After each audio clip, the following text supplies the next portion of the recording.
मंडली ओ मोर सानपर भाई भौणी माने समस्तଙ୍କୁ मोर मत्कलीय प्रणाम। आजिर विषय केवल हजि जाइथिबा लोककला भूमिका मोर भूमिका। भषणं भारत श्रेष्ठः देशानुत्कल श्रुतः उत्कलस्य समदेशः देश नास्ति महितले।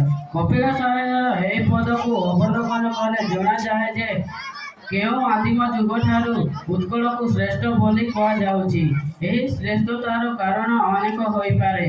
मु कहिबी उत्कल श्रेष्ठतार लोककला पाई ही लोककला पाई। जानिछंती लोककला कौन?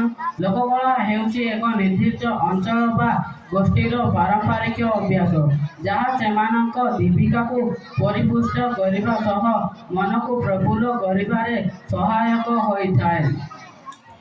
बेले बेले यह धार्मिक विश्वास बहन करे तो बेले बेले शिल्प हाथ चित्र।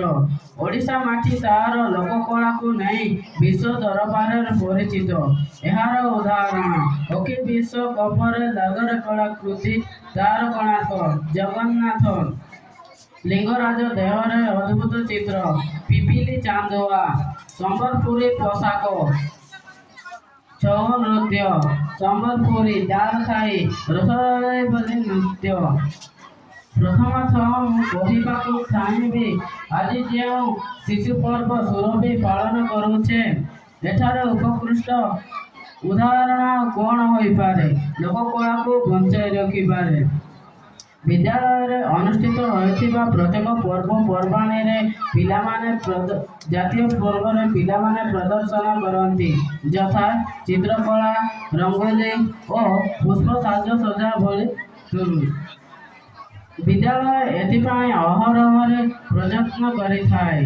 से तैयारी करिथिबा बालुका शिल्पी सुदर्शन पट्टनायक कंठशिल्पी जितेंद्र हरपाल अक्षय महांती प्रफुल्ल कौर आज सुरभि मंचरे मु कहवाक चाहिए जे लोककला बंची रहिले हेब नाही। लोककला को परिपुष्ट कार 7 बरसिया केते गले रहिला धर्मवीर। एतिकी कहि मोर वक्तव्य शेष करूची। जय हिंद।